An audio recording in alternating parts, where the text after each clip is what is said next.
Hi friends. അപ്പോൾ നമ്മൾ ഇന്നിട്ട് നമ്മുടെ ടെറസിലെ ഫ്രിഡ്ജ് ബോക്സിനകത്തെ തണ്ണിമത്തൻ കൃഷി ഹാർവെസ്റ്റ് ചെയ്യുകയാണ്. നമുക്കാകെ ഒരു തണ്ണിമത്തനാണ് കിട്ടിയിട്ടുള്ളത്. അപ്പോൾ ഇതിന്റെ പുറമേ നല്ല കളർ ചേഞ്ചും കാര്യങ്ങളും ഒക്കെ വന്നത് കാരണം പാകമായോ വിളഞ്ഞോ അകം എങ്ങനെയാണ് എന്നറിയാൻ വേണ്ടി നമ്മൾ കട്ട് ചെയ്ത് നോക്കിയാണ്. കട്ട് ചെയ്തപ്പോൾ തന്നെ പൊട്ടി അങ്ങ് വരുവാണ് ചെയ്തത്. അത് കാരണം ഞാൻ താഴേക്ക് ഫർദർ കട്ട് ചെയ്തില്ല.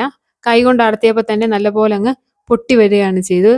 നല്ല റെഡ് കളറുള്ള തണ്ണിമത്തനാണ്. നല്ല ജ്യൂസി ആയിട്ടുള്ള നല്ല ക്രിസ്പി തണ്ണിമത്തനാണ്. കുരുവൊക്കെ കണ്ടോ നമുക്ക് നല്ല ക്ലിയർ ആയിട്ട് കാണാം. കളർ ചേഞ്ച് ഒക്കെ നന്നായിട്ട് അകത്തെ ആ ലൈൻസും കാര്യങ്ങളും എല്ലാം